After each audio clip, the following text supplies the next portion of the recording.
Zabiłeś ją. O co ty mnie oskarżasz? Zabiłeś ją. Przestań. To wszystko twoja wina.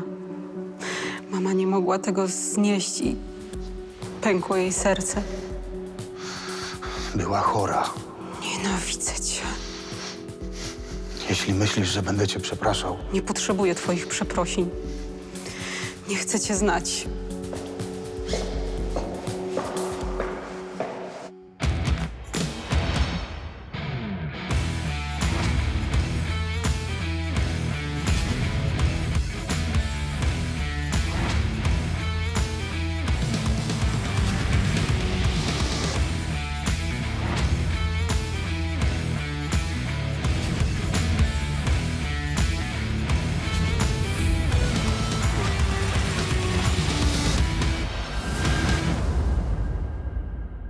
Dziś w odcinku mężczyzna ukrywa przed żoną utratę pracy. No i co? Siedzi pan całymi dniami w samochodzie i czyta książki? Udaje przed żoną, że pracuje. No ale przecież to głupie. No, ona jest w ciąży z trzecim dzieckiem, nie chce jej denerwować. Hofer ulega urokowi Beni. Czy ja mogę panią namalować? Będzie pani moją muzą. Wenus z Lombardu? Ja zapraszam do mojego atelier. Córka ma żal do ojca o spowodowanie śmierci jej matki. Zostawiłeś ją dla tej gówniary! I ona nie mogła tego przeżyć i dlatego się rozchorowała. Chłopiec szantażuje pracowników Lombardu. Oddajcie mi laptopa, to się odepnę. Gdzie masz klucz? Nie mam. No to jak się odepniesz, jak nie masz klucza?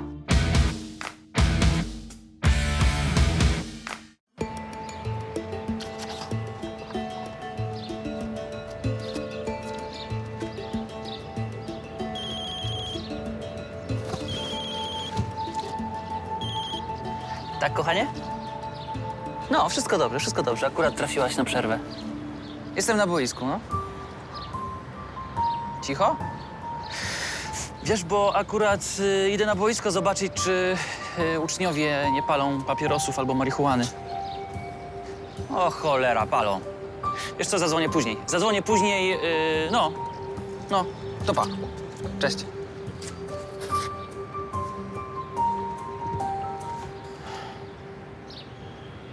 Myślałam, że to będzie więcej warte. No, po odrestaurowaniu pewnie tak, ale na razie tylko tyle. No, nie będę się bawić w odnawianie. Dziękuję. Do Dziękuję. widzenia. Do widzenia.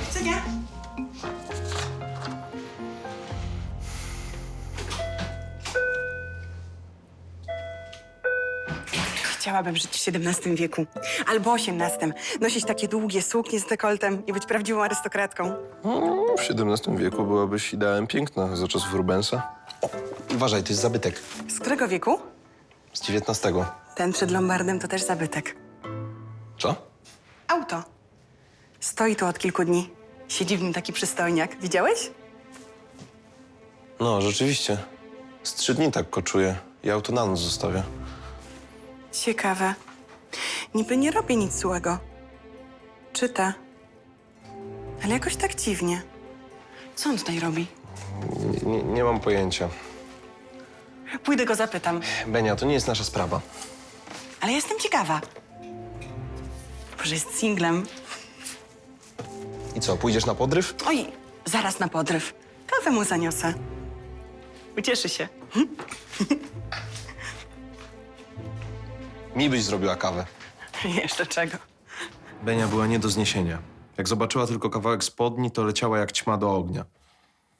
Oby sobie nigdy nie przypaliła skrzydełek. Dzień dobry. Dzień dobry. Parkuje pan tu od kilku dni? Pani z policji? Nie, z restauracji. Może kawki? To dla mnie? Dziękuję.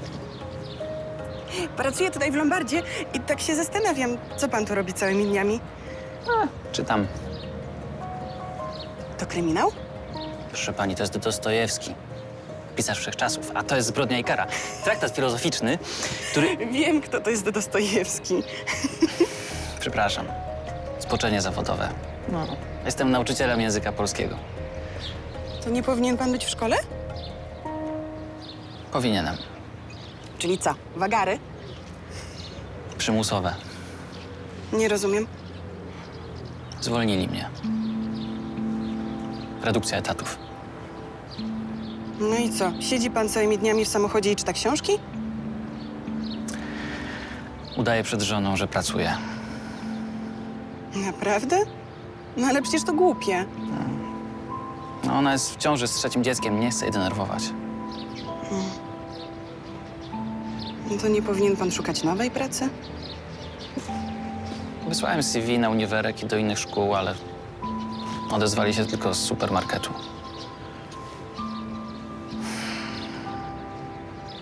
Pomogłabym panu, ale nie wiem jak. Nawet na benzynę nie mam. No, dlatego ten samochód tak tutaj stoi. To może pan się go pozbędzie. Słodziak był z tego Belfra. Naprawdę do schrupania. Uczniowie na pewno go kochali. Szkoda tylko, że żonaty, ale ja to zawsze miałam pecha. No. To jest prawdziwe muzeum. No, bez przesady. To i tak cud, że jeździ za te pieniądze. Te. No dobra, to co? Mamy brakujące listwy, parę ognisk rdzy, zarysowania na lakierze. Mechanicznie jest w porządku, oprócz rolek napinacza, nie? Myślę, że mogę panu dać 1800 zł maksymalnie. Zgoda. Tak? Niech się pan targuje. Jestem nauczycielem polskiego, nie znam się na handlu.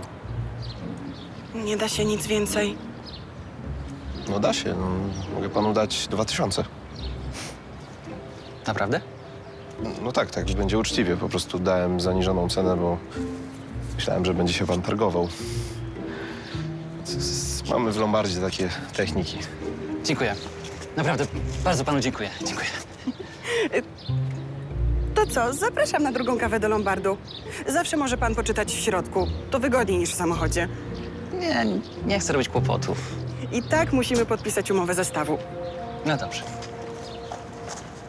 Śmieszny był ten nauczyciel. Sam nadawał się do szkoły życia.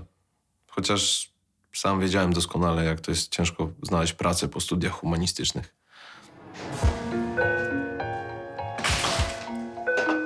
O, panie Hofer, dawno pana tutaj nie było. A właśnie, że byłem, tylko pana nie było. A to możliwe. Co przegapiłem? Scrap art. O, to coś nowego. No, nowego i na szczęście przebrzmiałego. Widzę, że szybko się pan nudzi. Nie, no to nie tak. No. Wprawy do tego nie mam. Materiały drogo kosztują, sprzętu trzeba używać. Mało nie oślepłem od palnika i prawie bym ten palec stracił. No, dlatego oddaję. Chyba sprzedaję. No tak, sprzedaję, tylko błagam, panie Lolku, jakieś dobre pieniążki, bo ja już na oparach ciągnę. To się akurat nie zmieniło. No co, życie artysty jest nie do pozazdroszczenia. A, jakaś imprezka, co? Powinien pan pracować w kabarecie, a nie w szkole. Wyobrażasz sobie pani? Moja pierwsza lekcja w szkole i po prostu z rozpiętym rozporkiem. Taki byłem przejęty. I oczywiście żaden z uczniów nie zwrócił mi uwagi. Szkoda, że już musi pan iść. No, normalnie o tej porze kończę lekcję, więc powinienem. Rozumiem. No ale zapraszamy jutro. Ja jutro mam te rozmowy o pracy w supermarkecie. Ale na pewno się jeszcze kiedyś zobaczymy. Do widzenia. Do widzenia. Bella. Po prostu bellissima. Raczej Benia, ale był pan blisko. Hofer. Znaczy... Kajetan, jestem. Bernadetta. W końcu dowiedziałem się, jak Hofer ma na imię, a jego normalnie trafiło na miejscu. Jak tylko zobaczył Benię, za nie mówił. Jest pani piękna, prawdziwa Wenus z Willendorfu.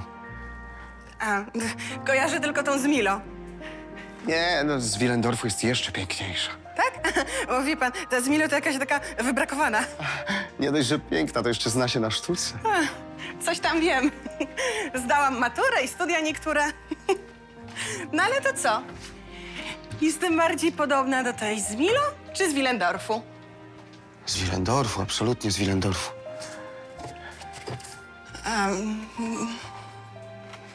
Panno Bernadetto, czy ja mogę panią namalować? Mnie?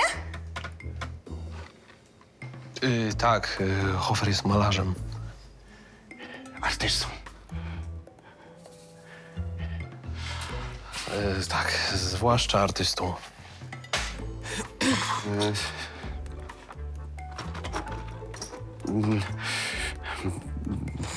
Będzie pani moją muzą.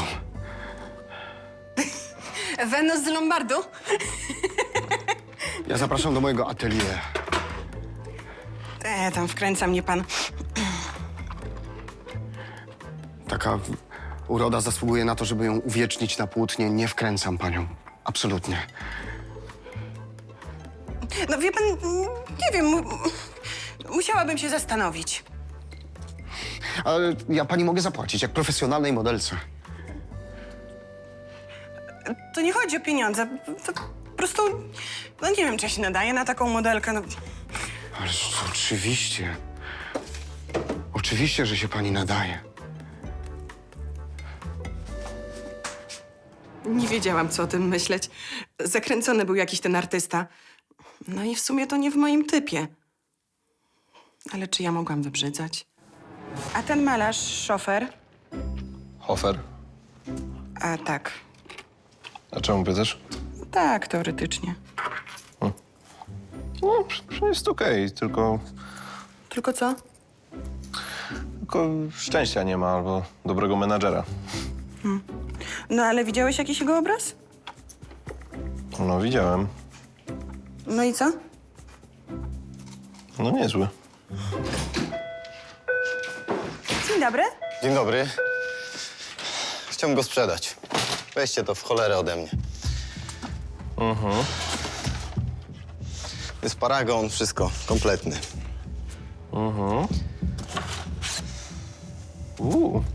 No, prawie jak nowy. Co z nim jest nie tak? Nie, no wszystko jest okej. Śmiga jak trzeba. Ale syn dostał w maju na komunię. No i od tamtej pory nie jestem w stanie go oderwać od tego laptopa. No i nie żal panu zabierać dziecku zabawki? Całe wakacje grał. I oczywiście my z żoną nie wtrącaliśmy się na początku. Niech się dziecko nacieszy. Ale teraz gówniarz opuścił się w nauce. I zamiast siedzieć przed książkami, to siedzi przed laptopem. Weźcie go ode mnie w diabły, nie chcę go widzieć. Benia, weź go w diabły. Rodzice najpierw kupowali swoim dzieciom laptopy, a potem denerwowali się, że dzieci nie chcą się uczyć. No, z drugiej strony, jakbym był rodzicem, to pewnie sam dziecku bym kupił laptop. Takie czasy.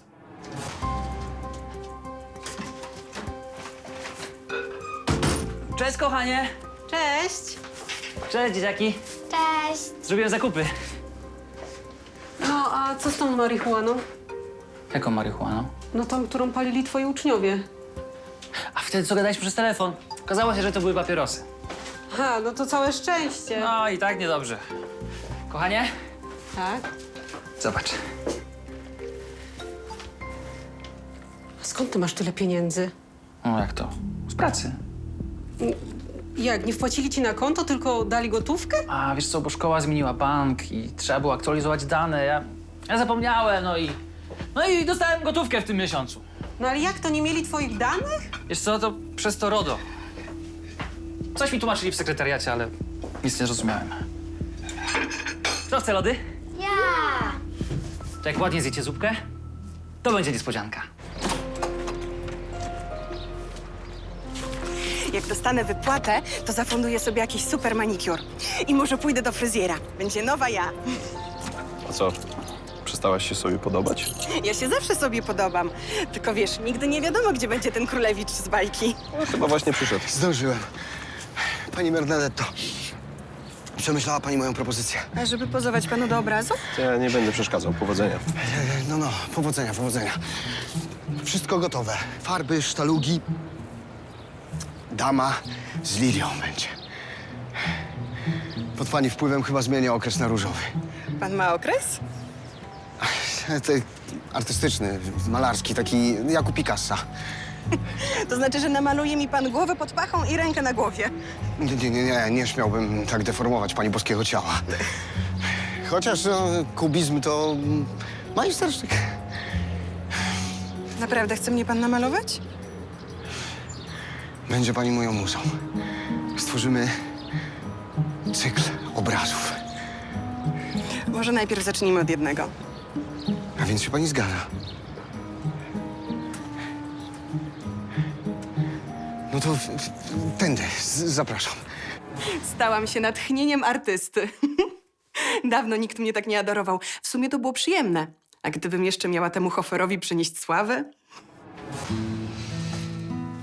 Przeczytałeś im bajkę? No, oboje są na etapie Andersena. Dziękuję ci Za co? za to, że mam w tobie takie wsparcie. Podaj krem. Dziękuję. Wiesz, pomyślałem sobie, że z okazji narodzin Juleczki powinniśmy kogoś zaprosić. No, jeżeli twoja mama będzie chciała przyjechać nam pomóc, to ja nie mam nic przeciwko. Aha, nie liczyłbym na jej pomoc. Bardziej, no jak przyjedzie, to na kilka dni nie zostawi brata samego z gospodarstwem. Pomyślałem o twoim tacie, Daj spokój. ale to jest jedyna twoja rodzina tutaj w mieście. Proszę cię, nie wspominaj o nim przy mnie. Nigdy. Kochanie, nie masz tutaj nikogo innego, a on nawet nie zna swoich wnuków. I dobrze. I nie pozna. Nie chcę mieć z nim nic wspólnego. Nie po tym, co zrobił mamie. No, kochanie, nie przesadzasz? A co cię tak wzięło na mojego ojca? Spotkałeś się nim przypadkowo na ulicy? Mam nadzieję, że z nim nie rozmawiałeś. Nie. Ja tylko tak hipotetycznie, gdyby mnie zabrakło, to masz tylko jego. Jak to zabraknie? Jesteś na coś chory? Czuję, że nie mówisz mi prawdy. Nie oszukuj mnie w niczym. Nie martw się. Wiesz co, zapomnij w ogóle o tej rozmowie. Zapomnij.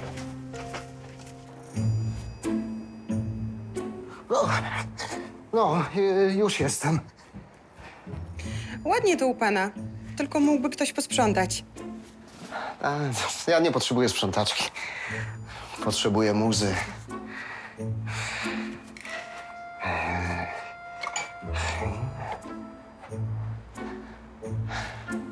Pani to jest jak Framant Olivier, Kto? kochanka Picassa. To znaczy jego modelka i muza. Aż tak wysoko to ja nie mierzę. No to jak chce mnie pan namalować? Z lampką wina, zaczytaną w fotelu?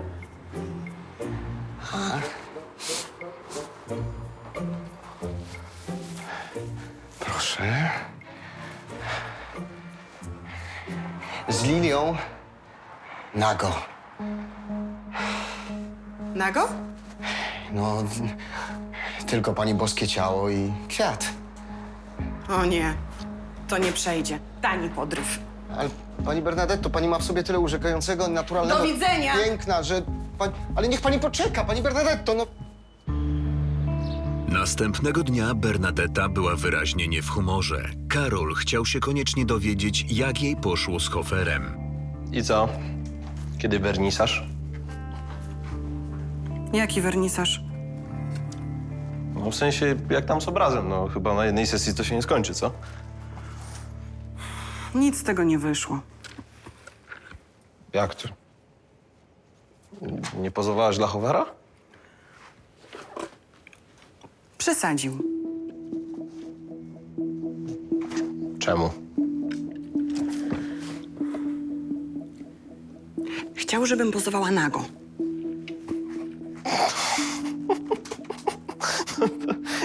Jak prawdziwy artysta. No ale chyba nie na pierwszej randce. Benie, ja odniosłem wrażenie, że to nie była randka.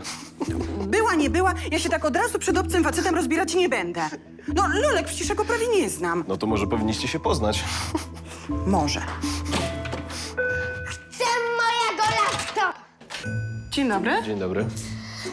Tata powiedział, że sprzedał go w lombardzie, a to była zwykła kradzież. I jak to kradzież? O, jest! To mój laptop. Dostałam go na komunię.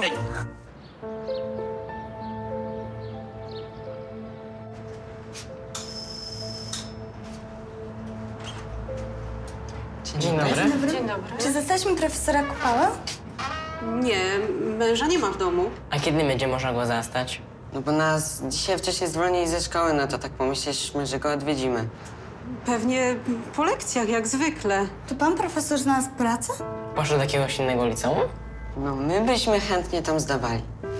No ale zaraz, czy wy przypadkiem nie jesteście z jego klasy? Byliśmy, dopóki nie zwolnili pana profesora ze szkoły. No strasznie nam go szkoda. To był bardzo fajny nauczyciel. Nikt nie uczy polskiego tak jak on. Ale jak to? Przecież Daniel nie zmieniał szkoły. Mój tata to złodziej. Chłopcze, twój tata nie chciał źle. No, poza tym miał swoje powody, prawda? Nie wyjdę stąd bez mojego laptopa. To może zadzwonimy po tatę, żeby po ciebie przyszedł i sobie to wszystko omówicie To we mój dwójkę. laptop i nie wyjdę bez mojego laptopa. No dobra, no to możesz tutaj sobie zostać, pochodzić po lombardzie, pooglądać. Zamykam o 18:00. Co za dzieciak? Rodzisz je, dbasz o nie, chuchasz, dmuchasz, a potem jedyne, co potrafią do ciebie mieć, to pensje. Ej, młody, co ty tam robisz? Halo? Ej! Co ty zrobiłeś? Mówiłem, że stąd nie wyjdę bez mojego laptopa. To cię wyniesiemy razem z tym maglem.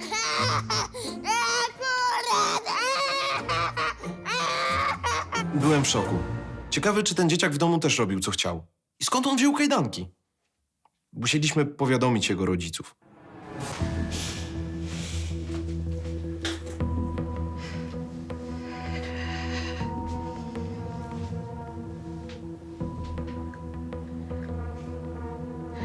Daniel, co ty kombinujesz? Ja wiem, że nie pracujesz. Skąd miałeś te pieniądze? Byłeś u mojego ojca. Widziałeś się z nim.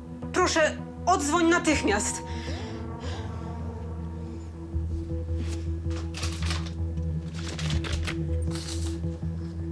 Zuza, Staś, wychodzimy.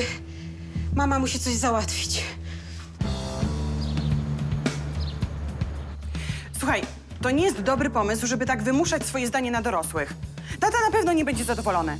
Słuchaj, lepiej się odczep od tego po dobroci, bo szantażem ty nic nie załatwisz. Oddajcie mi laptopa, to się odepnę. Gdzie masz klucz? Nie mam. No to jak się odepniesz, jak nie masz klucza? Słuchaj, myśmy już dzwonili do twojego taty, tak? Jak tylko znajdzie zastępstwo, to zaraz tu przyjedzie. Tata pracuje w policji, ale to zwykły złodziej. Nie mów tak o tacie. To nieładnie. Walczę o swoje prawa. Dostałam tego laptopa na komunię. Krzysiek, gówniarzu jeden, ukradłeś mi kajdanki. A ty mi ukradłeś laptopa. Jak ty się do mnie odzywasz? Co to ma znaczyć? Zaraz pójdziemy do domu, to cię nauczę szacunku. Pokaż to. No i co narobiłeś? Słuchaj, nie będę z tobą dyskutował. Nie terroryzuj mnie. Daj to odepnę. Ten ojciec nie radził sobie z własnym dzieckiem. Najpierw przez całe wakacje pozwolił chłopakowi na nieograniczone korzystanie z komputera, a teraz dziwił się, że dziecko robiło, co chciało. Ja się nie dziwiłam. Karolina? Jezu, dziecko. Zabieraj to. Nie chcę twojej jałmużny. Jaki jałmużny? Co to za pieniądze? Nie kłam. Przecież Daniel nie miałby tyle forsy. Słuchaj, nie było ciebie u mnie 8 lat i nagle przychodzisz z jakimiś durnymi pretensjami. Dałeś mu te pieniądze, czy nie? Twojego męża nie widziałem tak długo jak ciebie. Nie kłam. Jeśli tylko po to przyszłaś, to żegnam. Dzieci, idziemy.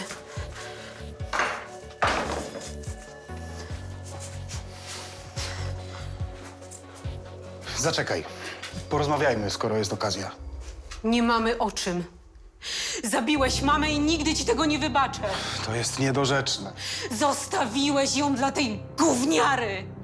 I ona nie mogła tego przeżyć, dlatego się rozchorowała. Przestań mnie obwiniać. Każdy ma prawo do błędu. Ona tak cię kochała, a ty ją zdradziłeś. Ała! Co? Dzieci, musimy do szpitala. Nie bójcie się. Córeczko, ty rodzisz? Mama zaraz zadzwoni. A, po taksówkę? Ja was zawiozę. No i co tam wypchałeś? Jak ja mam teraz otworzyć? No i jak się teraz uwolnisz? Chcę mojego laptopa. Nigdy nie zobaczysz laptopa, rozumiesz? Macie tu jakąś szlifierkę kątową i uspokój się. No, coś się znajdzie. Przynoś pan. Przynoś pan, bo trzeba go uspokoić. Ale ja jak? Chce pan syna ciąć? No przecież nie widzi pan, co wyprawia? Jeszcze się zablokował w kajdankach. Uspokój się, powiedziałem. Dawaj pan tą szlifierkę. Oddajcie mi laptopa. Spróbuj dogadać się z tatą. Na pewno pozwoli ci grać. Przesuń się. Zaraz się tu uwolnię. Wiesz, co narobiłeś? Niech się pani odsunie. No ale niech pan uważa, to tylko dziecko. Proszę się odsunąć. Pan go trzyma, proszę, niech pan go trzyma. Ja? No przecież nie będziemy tu do nocy stali, nie? Trzymaj go pan. Mocno. Mocno. A Zbyszek, co ty robisz? Dobrze, że przyszła matka tego chłopca, bo naprawdę miałam obawy, jak się to wszystko skończy. Ojciec zupełnie nie miał do niego cierpliwości. Kochanie?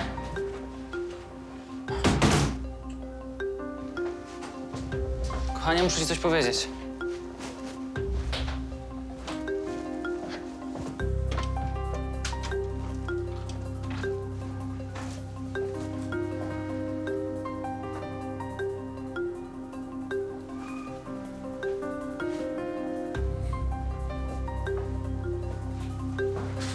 Słuchaj, nie odzwaniałem, bo miałem rozmowę o pracę.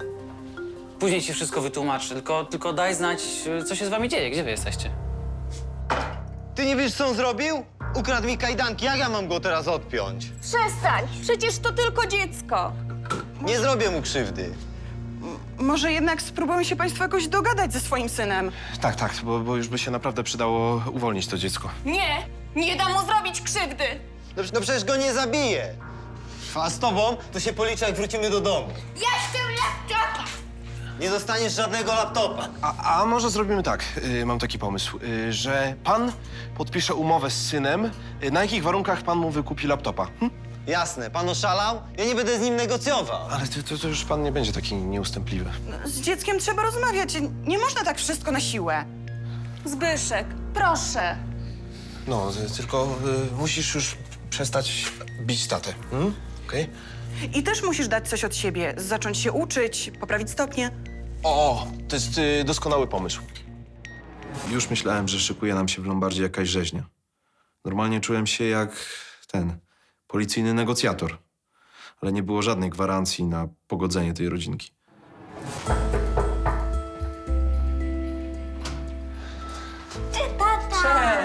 Cześć. Cześć, tato. Cześć. Co ty tutaj robisz? Tatusiu, mamusia rodzi siostrzyczkę. Dlaczego nikt do mnie nie dzwoni? Gdzie jest Karolina? W szpitalu. Nie dzwoniłem, bo twoja żona ma ważniejsze rzeczy na głowie, a ja nie mam twojego numeru. Nie, jadę do niej. Spokojnie, lekarz mówi, że jest pod dobrą opieką. Ja byłem przy każdym porodzie, no nie mogę jej tak teraz zostawić. A dzieci? No chyba możesz z nimi chwilę zostać. Zostaniecie z dziadkiem? Staniesz? Super. Tak. Ja jadę do mamy, dobra? To pa. Pa. To co? Może jesteście głodne? Tak. To coś zjemy. Co powiecie na pizzę? Tak, super. Dobrze, tylko najpierw zadzwonię do taty, bo nawet nie spytał, w którym mama jest w szpitalu. A ja nie mam do niego numeru. Dziadku, numer do taty wisi na lodówce. Tak? O, to super. To idziemy do kuchni. No dobra, to zacznijmy od tego, ile syn może spędzać godzin przed komputerem dziennie. 1. 5, To może 2. 3. Ale najpierw odrobisz lekcję. Zbyszek, zgódź się. Uwolnij wreszcie nasze dziecko. Proszę pani, właśnie próbujemy się dogadać. Ale w weekendy 4 godziny kompa. Pod warunkiem, że średnia na półrocze będzie nie niższa niż 4,0. 3,7. Krzysiu, jesteś inteligentny, dasz radę. Ale więcej nie będę miał żadnej kary. Ty się lepiej zacznij uczyć, to będziesz mógł więcej grać. No dobra, to po ostatecznych ustaleniach mamy tak. Jeżeli zgodzi się pan wykupić laptopa, to syn może spędzać 3 godziny dziennie przed komputerem i 4 godziny w weekend, jeżeli będzie miał średnią nie niższą niż 4,0. Tak? Obie strony się zgadzają? Tak. Okej. Okej, to ja to idę wydrukować. To co, Krzysiu? Dasz się uwolnić? Potrzebujesz wolnej ręki, żeby podpisać umowę i Okej. wtedy tata będzie mógł wykupić laptopa. Okej. To co, tniemy? Dawaj. Trzymaj go. Nic się nie. Rękę weź na bok. Trzymaj. Lolek miał dobry pomysł z podpisaniem tej umowy. Miał podejście do dzieci. Ja chyba też byłabym fajną mamą. No tylko, że jak na razie nie było żadnego kandydata na horyzoncie na ojca moich dzieci. Chyba, że ten szofer. Przepraszam, chofer. Dziecku, a dlaczego ty jesteś zły? Ja zły? A pewnie mama tak mówiła. A czy ja wyglądam na złego?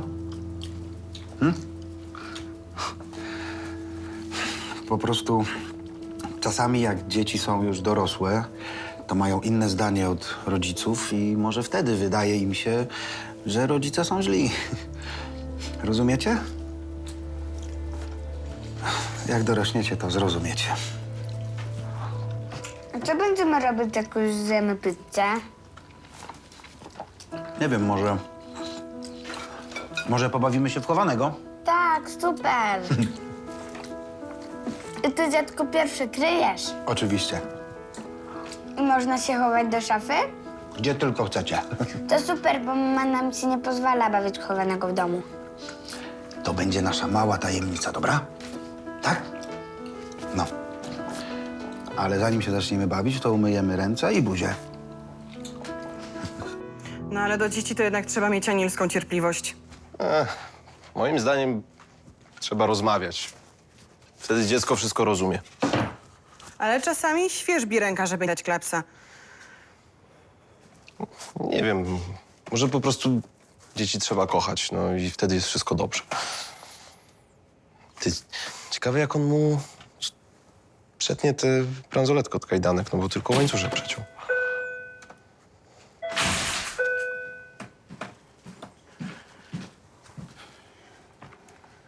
Pani Bernadetto, bogini moja, Niech mnie pan nie onieśmiela. uciekła mi pani wczoraj. Przepraszam, ale Rani pani moje serce i mój pędzel. widziałam te pana pędzle.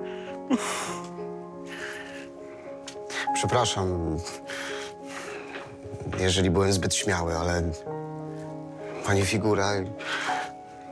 Każda kobieta marzy o tym, żeby tak wyglądać. Chce mnie pan malować, a ma pan dobrego Photoshopa? Te oczy, te usta. Dla każdego artysty to powinien być zaszczyt móc panią malować.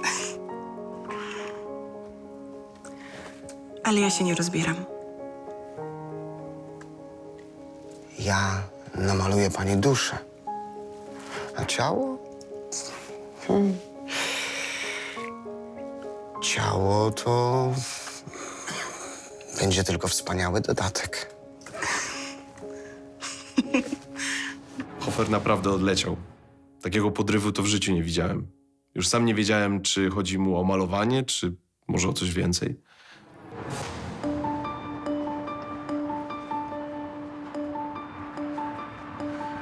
Nie wiem, czy to jest dobry pomysł. Bella, bellissima. Już dawno żaden mężczyzna nie widział mnie takiej. Ale proszę mi zaufać, ja uchwycę to piękno i tę chwilę. Możesz stanąć bliżej okna troszkę? Jeszcze troszeczkę i obróć się. W prawo, tak, tak. I spójrz na mnie.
I co?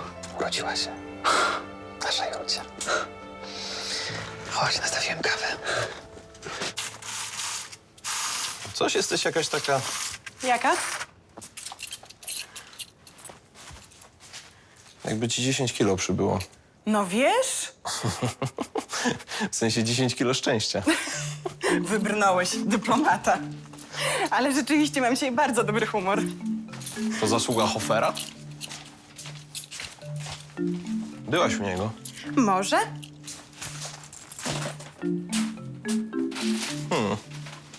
Pozowałaś do aktu?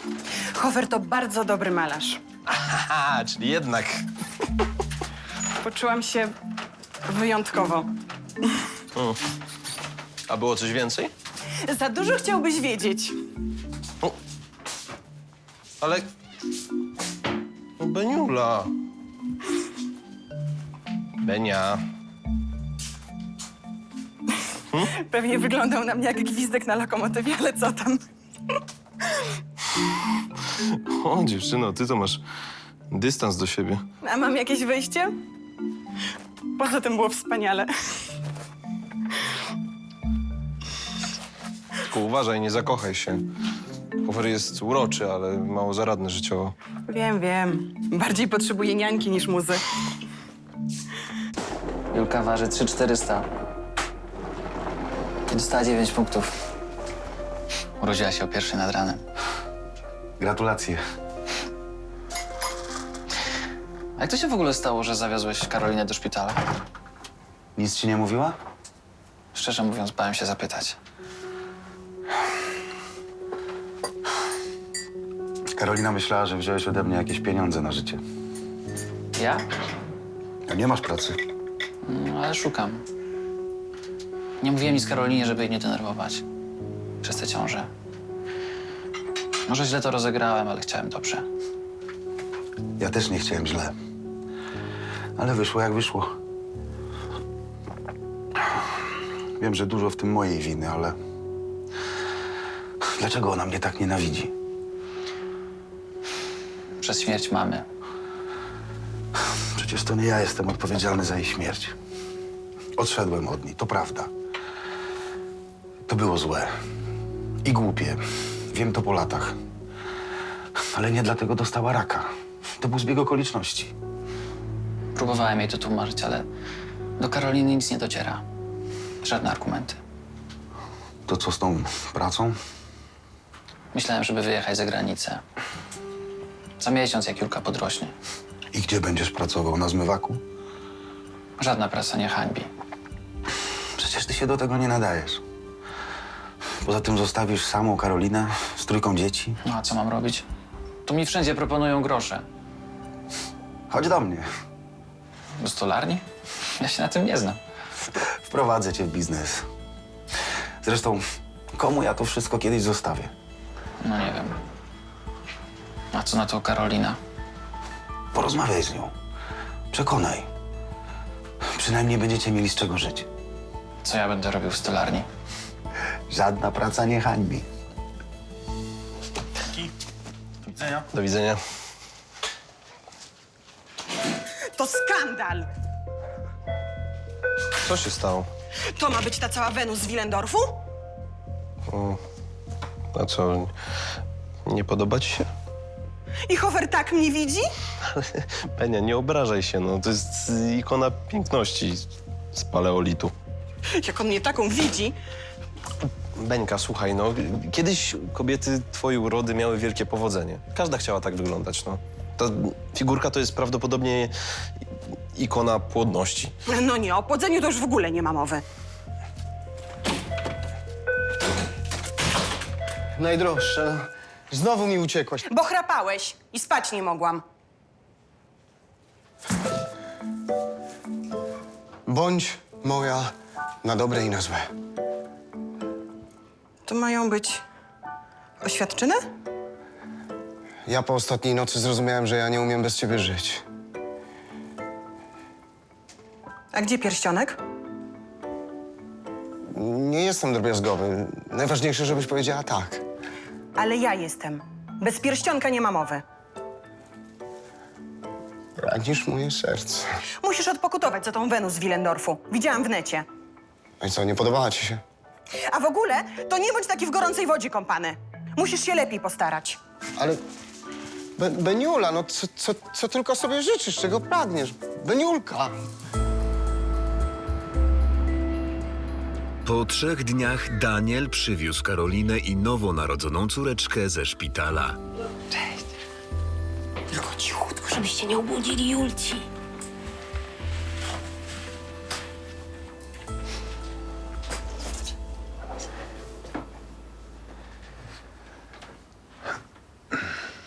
To jest ta sąsiadka, z którą zostawiłeś dzieci? Nie było innej. Widzę, że kłamstwo wchodzi ci w krew. Cel uświęca środki. Cześć, córeczko. Nie jestem twoją córeczką i nie chcę cię tu widzieć. Wyjdź stąd. Dlaczego wyganiać dziadka? Dziadek jeszcze nie skończył czytać bajki, ale on nie jest zły. Kiedyś ci to wytłumaczę, jak będziesz już duża. Karolina, no sporo się ostatnio zmieniło. Tata bardzo nam pomógł, jak byłaś w szpitalu. Wszystko ci wytłumaczę. Po kolei. Córeczko, przepraszam. To był błąd, że zostawiłem mamę. Niestety zrozumiałem to zbyt późno.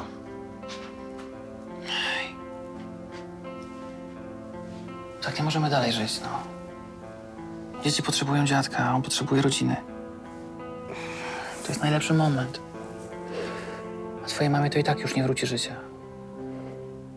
W następnym odcinku kolejny magik szuka finansowego wsparcia w Lombardzie. Robiłem numer ze znikaniem ludzi i jeden z nich złamał nogę. Zażądał kasy, a ja po prostu muszę ją szybko zdobyć. Wolontariuszka ośrodka preadopcyjnego sprzeciwia się adopcji dziecka przez jego biologicznych rodziców. Nie powinna się pani przywiązywać tak bardzo do jednego dziecka. Każdy maluch tutaj potrzebuje wsparcia. Nie możecie oddać Stasia. Mama Maćka ma pretensje do syna o spotykanie się ze starszą kobietą. Ty musisz sobie znaleźć młodszą od siebie dziewczynę. Mamo, proszę. No bo ile ona ma lat, co? 40? Ale przecież ja się z nią nie żenię. Ale ona już zarzuciła na ciebie sidła, rozumiesz? Więcej informacji o serialu na naszej stronie, na Facebooku i Instagramie.